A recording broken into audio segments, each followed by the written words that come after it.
It's coffee time. I love the thrill that I feel when I get together with God's wonderful people. Has to be told. I love the thrill that I feel when I get together with God's wonderful people. What a sight just to see all the happy faces praising God in heavenly places. What a thrill that I feel when I get together with God's wonderful people. This is coffee time with the Spooner Church of the Nazarene. Brad Hansen behind the corner. Paul, Flapjack Coffee Grind the Dancer, is with us. He might not do any dancing today, is with us. We're glad you're here. Pastor Dave Cash. Now, I don't know if I've met this lady before. Last time she was here, she knocked our tree over, but we just teased her. Yeah, this is my wonderful. It's not behind me. It's true when you say this is my better. This is my better half. Penny is with us. Pastor Cliff and Harriet Perry on the piano, doing a great job as always. So if you love the Lord, say amen. Amen.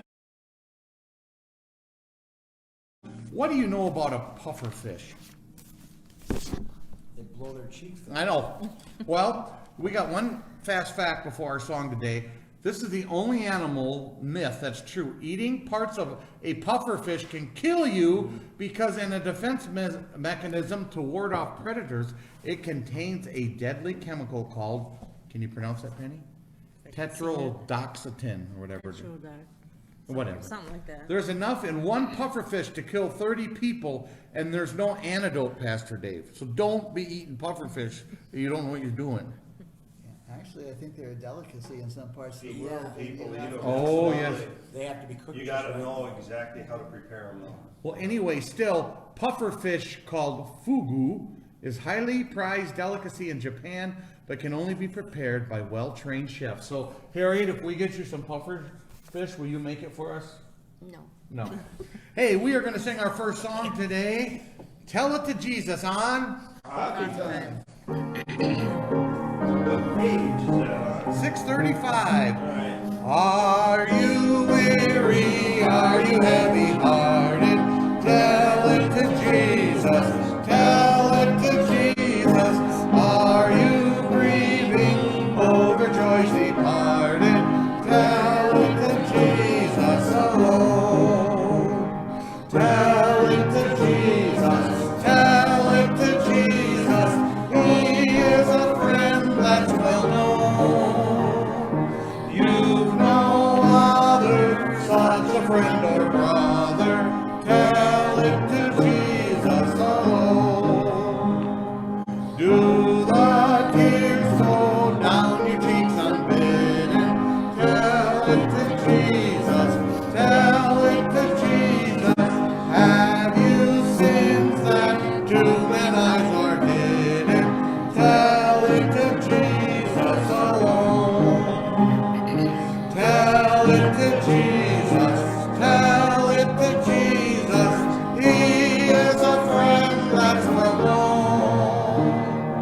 You've no other, such a friend or brother. Tell it to Jesus alone. Verse 3.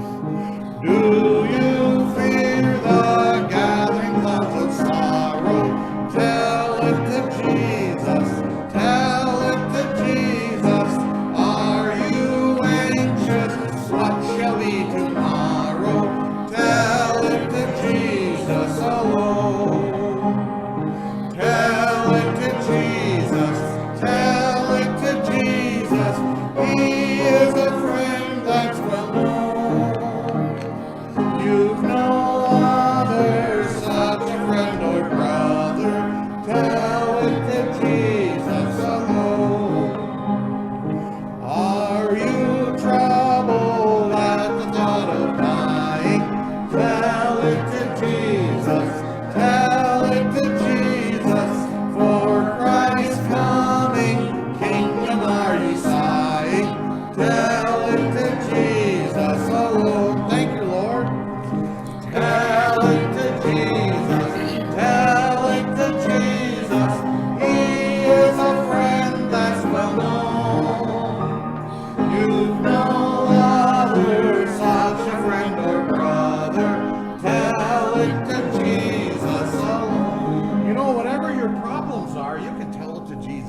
He's there to help us, to be with us, and we are there to be there for one another.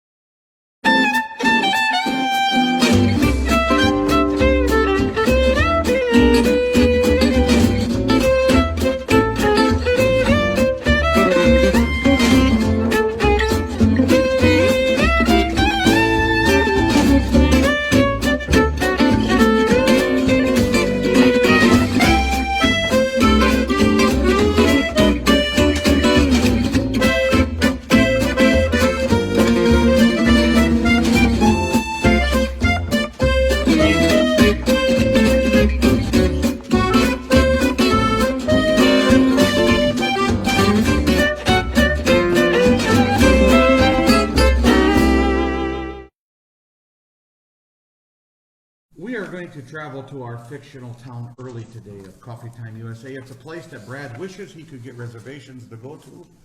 It's a pretty popular place. Yeah, I do live a sheltered life. So, Shelter life.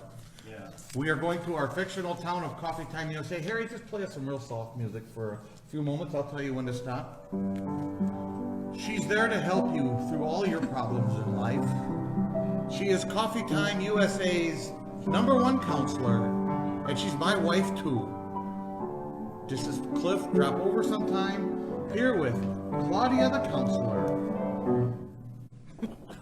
Well, hello, everyone. And Hi. Good morning. Good morning. And welcome to the Claudia the Counselor Show. I don't know if I'm the #1, but I'll take the I think compliment. you're the only one in all of Coffee Time. I think so. So, I am Claudia the Counselor, as you know, and today I'm going to be taking questions from our studio audience. But first, let me tell you a little bit about myself. I did grow up in Coffee Time USA, the youngest of 6 kids. I have 3 sisters. One is a brain surgeon, one is an oral surgeon, and one is an orthopedic surgeon. And I have 2 brothers also. One is a heart surgeon, and the other is a plastic surgeon, and I am a counselor. As you can see, there are a lot of surgeons in my family, and I just figured somebody had to know something about the human psyche. You know, that's fancy professional talk for the mind. I bet you if your folks paid for all you to go to school, that was pretty expensive. Yes, but they're rich. They were. Yeah, They they were. were until we got through college, yeah. I did go to Coffee Time USA College and graduated summa cum laude in 1992. Even though I was the only one who graduated in my class that year, I am so proud still of graduating at the top of my class. My wife, #1. Yes. I also did my postgraduate education at Coffee Time USA College and did my doctoral thesis on functional families in the 1940s with 5 or fewer kids. My professor said he never knew anybody who ever did a doctoral thesis on that subject, and he said he probably never will again. I've read it. It really puts me to sleep at night, let me tell you. It's good for insomnia. Well, on today's show, I'm going to be taking questions from our studio audience regarding communication and listening. So let's go to our first question. Well, I'm gonna go first. This is unleaded gas pump. And everybody knows I've got a twin brother Diesel. And I'm just here to tell you that he talks for hours and hours upon hours every day about fixing electric typewriters. He is very good at it, and I always listen, but I never understand a word he is saying. The ins and outs of a 1970s electric typewriter is not something I understand. It is above my pay grade, and what can I do to make our conversation more enriching? Well, unleaded gas pump, you just need to be more open and honest with your brother and tell him you don't understand and need him to explain what he's talking about. No way. I can't even think of doing that. I don't want him to think I'm stupid. Well, if the shoe fits, wear it. But seriously, She can be really a smart counselor too sometimes, let me tell you. yeah, sarcasm runs in my genes, but seriously, you could try asking him questions during your conversations to help clarify what he is saying. This could maybe help you better understand him. Okay. So let's go to the next question. Pastor Dave No Cash here. Tom Marshall is always sleeping during my sermons. It really bothers me. What should I do? Well, you could always slam down a book really hard, like, on the pulpit, and that would probably wake him up, but that would probably be funny for the rest of us, but not for Pa Marshall. So, he might get mad at you, Dave, Pastor No Cash. But, and he might want to decide to throw tomatoes at you the next Sunday while you're preaching. Yeah, wake me up. Or worse yet, he's kind of old, so he could have a heart attack from that loud sudden noise. I know I would. Yeah, so probably the better, the wiser thing to do is just to have an open and honest conversation with Pa Marshall and tell him how sleeping in church during your sermons really makes you feel. I have told him, Claudia, several times. Paul Marshall just says that he's not really sleeping, only closing his eyes, and that even if he was sleeping during my sermons, he still knows what I preached. He always says I preach about God. I have to admit, he is always right about that. Boy, he's good. Wow. Well, I do hope so, that you're preaching about God, because you are a preacher after all. But that's a pretty vague statement. I think it just sounds like Pa Marshall might be minimizing his problem, and maybe he's even in denial about it. So maybe you could try to help, better express your feelings to him and how it affects you. Just try using statements that begin with I and not you. So that is, I feel, however you feel, Dave, truly, get in touch with your feelings. When you sleep I feel blank when you sleep in church while I'm preaching, not you make me, because that's just like blaming him. So this could help improve understanding, for him, hopefully, and better communication by letting Pa Marshall know how you truly feel about what he's doing without placing the blame on him and him getting defensive. That usually closes the line of communication and understanding instead. So, let's go to the next question. Well, this next question comes from my good buddy John Marvin, who's watching. John Marvin says, Claudia, I always heard that it's hard for someone to hear a worthwhile thought with an open mouth. Is that true? From John Marvin in, what town is that? Augusta, Wisconsin. Okay. So he doesn't own a cafe then. You don't have a cafe. Okay. Okay, that is so true, John. I think it was John, right? Yeah. Okay. I talked to him last week, John Marvin. And don't you remember that I told you that? Well, maybe that's because John had his mouth open that time. That's funny, but yes, probably so, knowing John. No, just kidding, John. We love John. But you know what? When you had your mouth open, the funny fly furiously flew in your mouth. I just love the same letter sentences, but anyways. But seriously, I think that saying means that when we are talking or not paying attention, we can't really listen well. There is a reason God gave us only one mouth and two ears. We should try to listen more than we talk, and I try to tell my husband that from time to time. So, but I still love him. And he didn't listen. James 1:19 says, "My dear brothers and sisters, take note of this.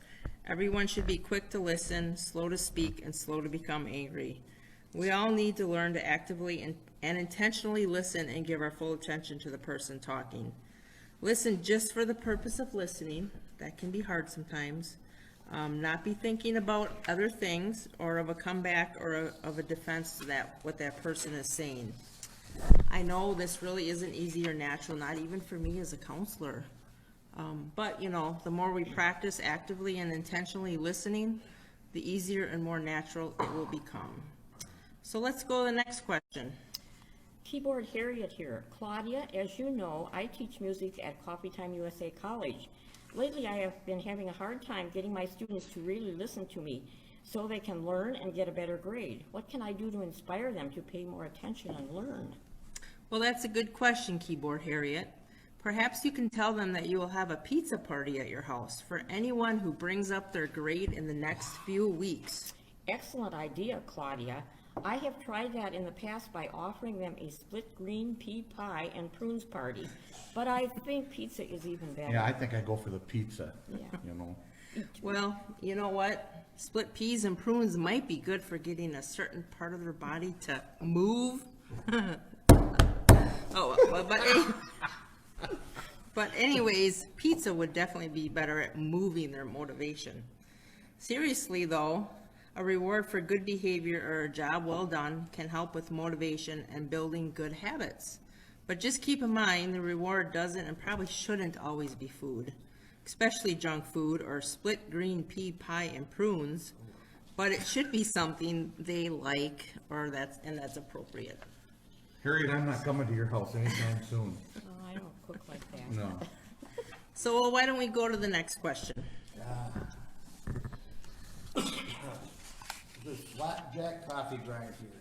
Claudia, I am known all over Coffee Time, USA country for my famous dance moves. Even Monday night, every Monday night, I teach a dance class in the city park. My worst students are the gas pump brothers. Diesel and unleaded gas pump are horrible dancers. They just are not good dancers. I think Diesel has 2 left feet and unleaded has 2 right feet. Both of the brothers are as uncoordinated as a bowl in a china closet. What can I do to help them improve? Well- Diesel, I thought you were a good dancer. Or I unleaded. admit it. 2 right feet. That's a good question, Claudia. What can we do to help them be better dancers? Well, I don't know if that's possible, but you can just encourage them to do the best that they can and just to have fun and not to compare themselves with you, Flapjack, because you're just one of a kind. Oh, shucks, Claudia. You know how to make a dancer blush. Oh my, look at that blushing you are, Flapjack. I didn't know compliments had that effect on you. That reminds me, just make sure the encouragement you give to gas pump brothers through compliments or praise are always sincere, honest, and affirming. No sarcasm is necessary then? Well, it'll come. Well then, I guess I better not tell the gas pump brothers they're good dancers, but I should think of something more creative instead of something that is still encouraging, but also true. Or maybe I could tell them that they have made progress or that they are one of a kind. I'm right now. You just, let's just go to the next question. Yeah. Because you still are one of a kind. All right, this is unleaded gas pump here again, Claudia. As you know, I am the mayor of Coffee Time USA. I find it to be a very challenging job, to put it politely. I try to communicate that I want to be everybody's mayor, but Claudia, I get stressed out trying to make everyone happy. Phil, the airline pilot, wants a new stop sign put at the end of 3rd Street, while Marge, the librarian, wants a yield sign instead. Yield or stop is a subject enough to give me a migraine headache, along with rheumatoid arthritis in my nose. What can I do to make them all happy? Well, if I can say this, I know that unmanaged stress can cause headaches from experience, but wow, I never heard of anyone getting rheumatoid arthritis in their nose. That's unbelievable. Just wow. But anyways, unleaded, I can relate to trying to make everyone happy or being a people pleaser. The truth is, you or I or no one can always please everyone. It's important to realize your strengths and your abilities, and yes, you do have them, but also your human limitations, and to rely upon God to give you the help and guidance you need in your job as mayor and in every area of your life. Seek to do what God wants you to do and please Him in all things with His help and His power, and just leave the rest in His capable hands. Wow, that is reassuring and helpful advice, Claudia. But I just wanted to mention that you've never seen my nose when I've had a rheumatoid arthritis flare-up. You probably don't want to. Yeah, probably not. So let's just go to the next question. Good idea. Pastor Dave No Cash here again, Claudia. During the Sunday morning offering at the church, I have at least 8 people who always want to make change in the offering plate. Ooh, that's hitting kind of close to home. I've told you so many times that I never carry anything less than a $1 bill. The problem is, Claudia, that making change takes too much time out of the service. How can I communicate to these people if we cannot continue this practice? Well, Pastor No Cash, you should just tell them that they need to go to the bank during the week or on Saturday and get the change they need, so they do not have to do it Sunday morning come the offering time. Wow, Claudia, you sure are a good counselor. I never thought of that. They never taught me that stuff in Bible college. Well, that's probably because your professors in Bible college have never seen that happen before at all. After all, Coffee Time USA is a very unique town with very special people. So Pastor No Cash, just remember that it's okay to confront improper behavior in a respectful and kind way. Otherwise, the behavior will probably continue and could even get worse. Establishing and following healthy boundaries are needed to help relationships to be healthy, including in churches. So let's go to the next question. Well, Penny, we are going to our mailbag. She wanted to be here so bad, but she was at her sister's house this weekend. But Marcia Macaroni from the Marcia Macaroni Cafe says, Claudia, one of my customers at the Marcia Macaroni Cafe, Bugs Malloy, whom I love so dearly, Marcia writes, just recently broke up with his girlfriend, Susie Sawmill. She sat him down and said, Bugs, it's not you, it's me. I don't like you. Bugs is such a sweet guy, Claudia, and now he thinks he's an awful person and that nobody really loves him. Marcia wants to know, Penny, what can she do or say to Bugs to help him? Claudia, how can I communicate to him that this is true? She sounds very upset in this letter. This is not true. Well, that it's not true. Yeah, yeah. Yes, and Definitely. Marcia sounds very upset in this letter. Well, she's a sweetie, so. But anyways, Marcia, you could probably surprise him with a free dinner at the cafe with his favorite fresh flowers on the table. But please just don't serve Bugs any bugs for dinner, only his favorite foods. Only with prunes.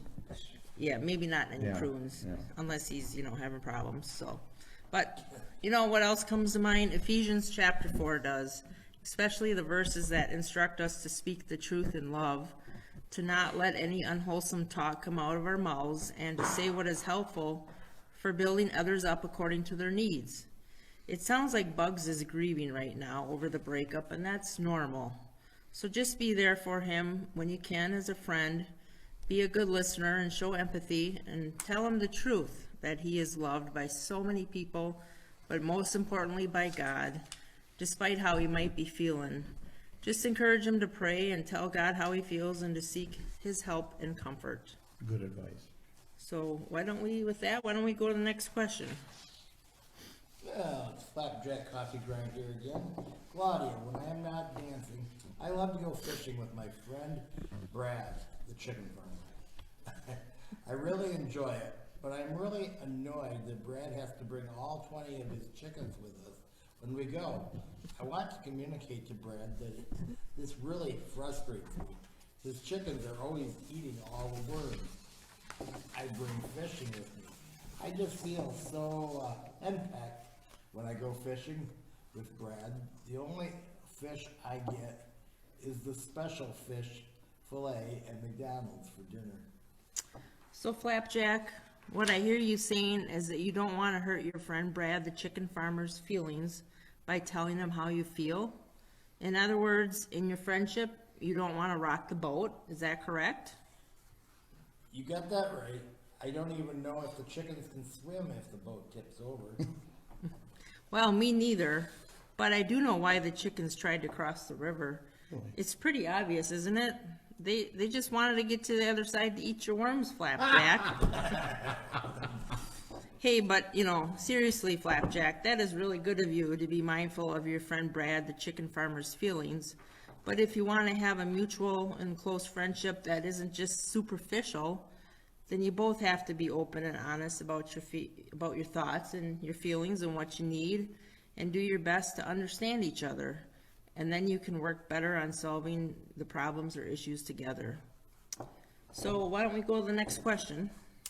Keyboard Harriet here again, Claudia. I have a cousin, Keyboard Bessie, who has been married for 40 years. She says sometimes she feels so unloved by her husband, Keyboard Frank. Keyboard Bessie says that her husband, Keyboard Frank, never tells her he loves her anymore. She finally asked him about it. Frank told her that he said, "I love you when we got married, and if I change my mind, I will let you know." What advice can I give to Frank so he will communicate his love more to his wife Bessie? Well, that's another good question, Harriet. I think keyboard Frank, if I may speak frankly, for the sake of their marriage, he needs to get with it snappily. Yeah, I can't snap, but snappily to ensure a happily ever after marriage. After 40 years of marriage, I firmly believe that Frank finally needs to fully learn what his wife's love language is and how to speak it fluently and regularly. Dr. Gary Chapman talks about the emotional love languages in his book, The 5 Love Languages, The Secret to Love That Lasts. Don't you like that plug?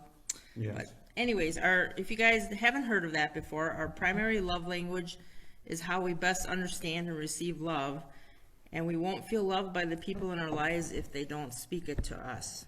So does anyone in the studio audience know what these 5 love languages are and what most likely is keyboard Bessie's primary love language? Probably words of affirmation. Very good. My husband's on top of it. Do you know the other 5 love languages? Anyone?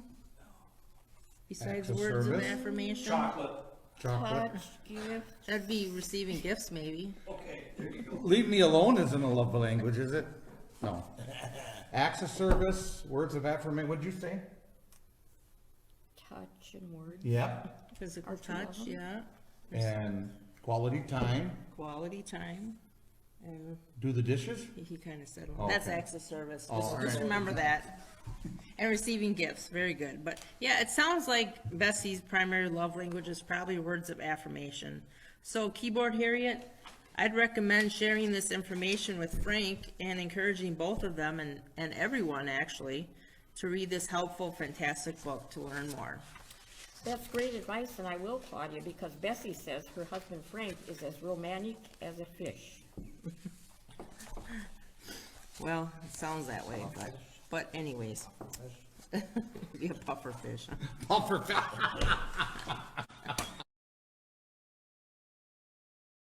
Let's sing Near to the Heart of God as we close coffee time. We're going to sing this on. Coffee time. Oh, let's do that again. We're going to sing it on. Coffee time. There is a place of quiet rest near to the heart of God, a place where sin cannot molest, near to the heart of God.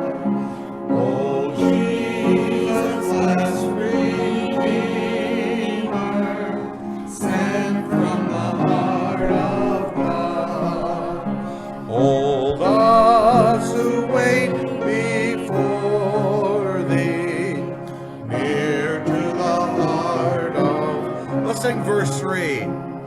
There is a place of full release, near to the heart of God, a place where all is joy and peace, near to the heart of God. Oh, Jesus, blessed Redeemer, sent from the heart of God. Hold us who wait before thee, near to the heart of God. Thank you for joining us.